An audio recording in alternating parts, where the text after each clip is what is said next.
누가복음 20장 41절에서 47절까지입니다. 예수님께서 예루살렘에 들어가셔서 이제 성전에서 예수님을 대적하는 사람들과 계속해서 충돌이 일어납니다. 그들이 매우 중요한 두 가지 질문을 던지는데, 세금을 로마에 내야 되느냐 말아야 되느냐, 그것도 로마 동전으로. 또 한 가지는 사두개인들이 와서 정말 죽은 자는 살아나는가, 부활에 대한 질문을 던집니다. 예수님은 이 모든 시험을 이기셨습니다. 악한 자들은 더 이상 아무 말도 하지 못하고 입을 다물고 감히 묻는 자가 없었습니다. 이번에는 우리 예수님께서 이제 공개적으로 질문을 하나 던지시는데, 그 질문이 뭐냐면 바로 44절입니다.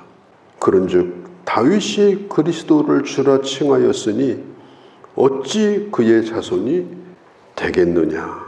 이 질문은 그리스도는 누구냐, 지금 그것을 공개적으로 묻고 있는 거예요. 이제부터는 예수님이 숨기지 않으셔요. 유대인들은 메시아를 부를 때에 뭐라고 부르는가 하면 41절에 그리스도를 다윗의 자손이라 하느냐. 앞으로 태어날 메시아를 유대인들은 다윗의 자손이다 이렇게 부르는 걸 좋아했어요. 틀린 말이 아니에요. 그런데 그 다윗이 시편 110편에 보면 이 다윗은 왕이면서도 선지자였습니다. 그리고 그는 많은 성경을 기록한 사람인데, 특별히 그리스도에 대하여 그가 예언을 한 게 많이 나와요. 그 가운데 하나가 시편 110편 1절 말씀인데, 그 내용이 뭔가 하면은 여호와께서 내 주께 말씀하시기를 내가 내 원수로 내 발판이 되기까지 너는 내 오른쪽에 있으라 하셨도다. 이게 다윗이 한 얘기예요. 이렇게 말씀해요. 다윗이 그리스도를 부를 때 자기 후손이면 나의 후손 이렇게 불러도 되지 않느냐, 나의 후손 가운데 메시아가 태어날 거다. 그런데 다윗은 그렇게 말하지 아니하고 자기 후손으로 태어날 그 자손을 주라고 불렀다. 여기서 말하는 주는 아도니아입니다. 하나님을 부를 때 쓰는 호칭이에요. 이 유대인들은 이 족보를 아주 귀하게 여기는 사람들인데요, 자기 후손을 가르쳐서, 그것도 몇 대 손자입니까? 그 후손을 가르쳐서 주님 이렇게 부른다는 게 말이 되냐. 이것에 대해서 당신들이 한번 대답을 해봐라. 지금 예수님이 그걸 질문을 던지는 거예요. 시편 110편 1절에 보면은 내 원수들로 내 발판이 되기까지. 그때 당시 이 중동 지방은요, 이제 전쟁을 해가지고 이기게 되면은 그 적장을 데려다가 발 아래 눕혀놓고 그 목을 발로 밟았습니다. 그게 무슨 뜻인가 하면은 내가 너를 이겼다. 그리고 지금부터는 내가 너를 죽일 수도 있고 살릴 수도 있다. 너는 내 지배 아래 놓여 있다. 그런 뜻이에요. 그러니까 다윗은 이미 그 메시아가 인간의 원수가 뭐예요? 죄와 사망이에요. 그 죄와 사망을 십자가로 이기시고 부활로 이기시고, 그리고 하늘로 승천하셔서 하나님 우편에 앉아 계시고 모든 권세를 가지고 그런 절대 주권을 가지고 계신 그런 왕, 또 하나님의 나라를 다스리는 왕, 그런 분으로 다윗이 이해를 하고 있었어요. 이게 성경에 나와 있는 사실이지만 그때 당시 유대인들은 이걸 잘 이해를 못했어요. 또 관심도 없었습니다. 우리가 잘 알고 있는 이사야서 9장 6절 7절에 보면 앞으로 오실 메시아에 대해서 이사야가 뭐라고 얘기하느냐, 한 아기가 우리에게 낳는데 분명히 한 아기로 태어난다고 그랬어요. 그의 이름은 기묘자라 모사라 전능하신 하나님이라 그리고 영존하시는 아버지라. 아기가 태어나요. 그런데 그분은 하나님이셔요. 그분은 아버지셔요. 다윗은 자기 혈통을 통해서 태어나는 그 메시아, 까마득한 자기 후손이죠. 그분이 바로 왕인 걸 알고 있었습니다. 그분이 곧 영존하시는 아버지인 것을 알고 있었어요. 그래서 다윗은 조금도 꺼리낌 없이 수백 년 후에 태어날 그분을 가르쳐서 나의 주님, 나의 하나님, 그분은 모든 걸 발로 밟고 계신 나의 왕, 그는 그렇게 노래할 수가 있었던 것입니다. 예수님은 요한복음 1장 1절에 보면 태초부터 하나님과 함께 계신 말씀입니다. 예수님은 언제부터 계시냐? 예수님은 이 세상에 태어날 때부터 계신 게 아니고 성부 하나님과 함께 천지 만물을 창조하시기 이전부터 그 하나님과 함께 계신 분이 바로 예수 그리스도예요. 성부와 함께 천지를 창조하셨어요. 그리고 육신을 입고 이 땅에 오신 것이 바로 예수님의 탄생이에요. 요한복음 1장에 보면은 그의 영광을 보니 은혜와 진리가 충만하였다, 그렇게 기록하고 있습니다. 또 요한복음 10장에 보면은 나와 아버지는 하나다, 10장 30절에. 또 요한복음 14장에 나를 본 자는 아버지를 보았다. 지금 예수님이 이 44절의 질문을 던지고 계신 것은 바로 지금 그런 얘기를 하는 거예요. 내가 곧 그 주님이다. 내가 곧 그 하나님이다. 그걸 예수님이 말하고자 하는 것입니다. 그런데도요, 당시 유대인들은 그것에 대해서 전혀 이해를 못하고 있었습니다. 한 아기로 태어나서 육신으로 이 땅에 오실 거라는 사실, 그걸 잘 몰랐어요. 우리가 예수님에 대해서 바르게 아는 것이 굉장히 중요합니다. 다윗이 예수님을 나의 주다 이렇게 불렀는데, 그때 당시 왕은요, 왕이 누구한테 가서 나의 주다 이렇게 부를 사람이 없어요. 왜? 왕은 그 나라에서 최고 높은 분이에요. 흔히 이제 왕 앞에 충성을 하는 사람을 뭐라고 그래요? 그 사람이 왕을 부를 때 나의 주군 이렇게 불러요. 주군이라는 말은 당신이 내 주다, 그런 뜻이에요. 그런데 왕인 다윗이 자기 태어날 후손을 가르쳐서 나의 주군이십니다, 나의 주님이십니다, 이런 얘기를 하면, 잘 모르면, 그때 서기관, 바리새인 이런 사람들이었잖아요. 잘 모르면 이게 무슨 얘기인가? 예수님 따로 좀 만납시다, 물어볼 게 많습니다. 그리고 가르쳐달라고 하면 예수님이 왜 안 가르쳐 주겠어요? 모르는데도 그냥 아는 척하고 있는 거예요. 모르는데도 무관심해요. 그러니까 입으로는 그리스도를 기다리고 있지만 실제로는 이 그리스도에 대해서 관심이 없어요.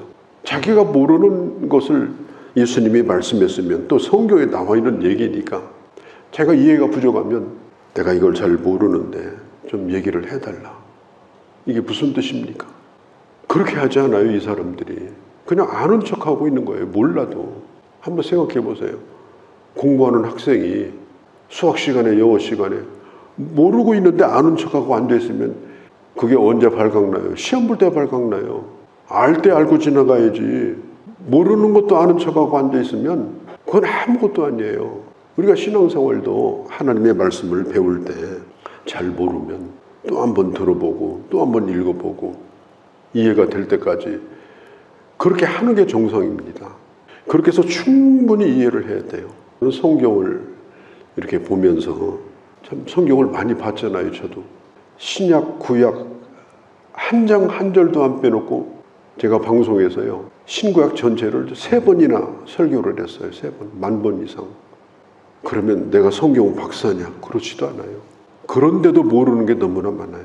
지금도 성경을 자세히 안 보면 그냥 모르고 지나갈 것들이 한두 가지가 아니에요. 우리가 모르면 아는 척하지 말고 그냥 모른다는 걸 인정하고 이해가 될 때까지 읽어보는 거예요. 이 말씀이 무슨 말씀일까?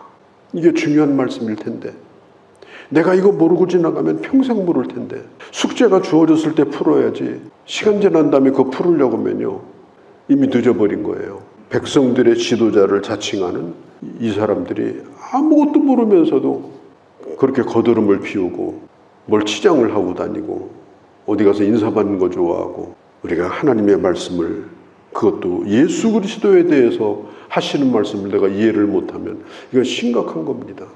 그러면 그 앞에서는 말을 못했다 할지라도, 예수님 내가 사람들 창피해서 얘기를 못했는데 좀 말씀을 좀 다시 해주세요, 이래야 될 거 아니에요. 제가 방송 설교하면서 노아 설교를 하다가 노아가 산 위에다가 방주를 지었습니다. 그랬더니요, 부여에 계신 어떤 목사님이 전화가 왔어요. 목사님, 제가 목사님을 존경하고 설교를 안 빼놓고 듣는데 참을 수가 없습니다. 그래. 왜? 어디 노아가 방주를 산에다 지었습니까? 어디 그런 게 있습니까? 그래서 내가 죄송하다고 한번 알아보고 전화드리겠다고 그 전화번호 내가 받았어요. 그래서 읽어봤더니 산 위에다 지은 게 아니에요. 배를 왜 산에다 지어요? 그림을 그렇게 그리고 성경 동화를 그렇게 한 거지. 그러니까 성경을 알려면 똑바로 알아야 되는데 어디서 들은 거 가지고 성경 얘기를 하고 있으니까 특별히 이 그리스도에 대해서 더 그렇습니다. 예수님에 대해서 이 성경에 대해서 말하고 있는 것은 아주 깊은 이해가 필요합니다. 이해가 될 때까지 우리가 이해하려고 노력하고 또 성령의 도움을 구하고 그렇게 해야 되는 거예요. 특별히 저는 누가복음을 이렇게 보면서 이게 서로 질문을 주고받는 본문들이 많아요. 그것을 제대로 이해를 못하고 지나가면 이건 안 되기 때문에 누가복음을 보면서 신경을 많이 좀 쓰는 편입니다. 오늘 이 본문도 이게 마찬가지예요. 짧은 시간이기 때문에 이것도 다 제가 말씀을 더는 못 드립니다. 할 얘기가 더 많은데 예수님을 3대 성인, 4대 성인으로 인정하는 거, 예수님을 좋게 생각하는 거, 그거 가지고는 내 영혼에 아무 일도 일어나지 않습니다. 그런데 백과사전에 기록된 4대 성인에 대한 기록 정도밖에 안 돼요. 그 지식 가지고는 구원이 안 돼요. 상관이 없는 거예요. 예수님이 누군가를 아는 것은 그 한 사람 개인의 구원과 심판이 갈려요. 그 한 사람의 영원한 운명이 갈려요. 그래서 이게 중요한 겁니다. 예수님이 십자가에 달려 죽으실 때 그 과정을 다 이렇게 보았던 로마 군인이 하나 있었어요. 그 책임자예요. 백부장인데. 이 사람이 나중에 이방인인데요. 자기는 자기 임무를 다 할 뿐이다. 하나님의 아들을 죽인 게 아니고 자기 임무를 다 할 뿐이다. 그런 생각을 가진 사람인데 나중에 보면은 마가복음 15장 39절에 그가 바로 하나님의 아들이다. 신앙 고백을 하는 거예요. 그가 바로 하나님의 아들이다. 예수님을 그때 골고다 산 위에서 믿은 거예요. 그리고 거기서 신앙 고백을 한 겁니다. 우리는 어떻든지 간에 예수님을 아는 거, 더 깊이 아는 거, 이 고백, 이것이 대단히 중요하다라고 하는 것입니다. 그 서기관 예수님이 이렇게 말씀합니다. 저 사람들을 조심해라. 오늘 성경에 말하고 있죠. 46절 끝에 서기관들을 조심해라. 그들은 긴 옷을 입고 다니는 걸 좋아했어요. 이걸 우리가 스토리라고 그래요. 긴 옷. 그러니까 목사님들이 성찬이나 세례 심리할 때 이 목에다 두르는 긴 수건 같은 걸 스토리라고 하는데 이 서기관들은 옷 자체를 치렁치렁하게 입어요. 그리고 끝에는 술이 달려 있어요. 얼마나 화려한지 몰라요. 그러니까 사람들이 보기에도 뭔가 성스러워 보이고 좋아 보여요. 다른 사람은 못 입어요. 서기관들이 그걸 입어요. 그러면 그 옷을 성전에서 입고 다니든지, 그런데 그걸 입고 시장에 돌아다니는 거예요. 막 흔들면서. 근데 가만히 생각해 보면 이 코미디입니다, 이게. 이 사람들은 시장에도 잘 나가요. 왜냐하면 그때 당시 사람들이 서기관을 아주 존중했습니다. 그래서 인사를 해요. 랍비요. 이렇게 인사를 합니다. 어떤 때는 정말 존경하는 랍비가 오면요. 뭐라고까지 인사를 하는가 하면 나의 주인이요. 이렇게 해요. 하나님이 아도니아인데 뭐라고 부르는가 하면 아도니요. 이렇게도 해요. 그러니까 백성들이 이 서기관들을 얼마나 높여주는지 몰라요. 그런데 그 인사를 받는 사람은 나는 이럴 만한 사람이 아닌데 내가 또 이런 인사를 받고 있구나. 내가 부족한데 이런 대접을 받고 있구나. 내가 하나님의 일을 잘 해야지. 그런 마음을 먹어야 마땅한데요. 또 일 없이 시장을 또 다녀요. 왜냐하면 인사받으려고. 그 소리가 너무 좋은 거예요. 또 회당에 가면 회당 앞자리, 이 강대상 이렇게 마주 보이는 이 강대상 위에 의자하고 똑같습니다. 마주 보이는 의자가 있어요. 그 옆에 이제 탁자가 있어가지고 두루마리 성경을 쫙 펼쳐놓고 그리고 그 옆에 앞에 앉습니다. 거기 앉을 자격이 있는 사람들은 누구냐면 그날 예배 드리는 사람 가운데 최연장자, 또 그날 말씀을 전할 랍비, 이런 사람들이 그 자리에 앉거든요.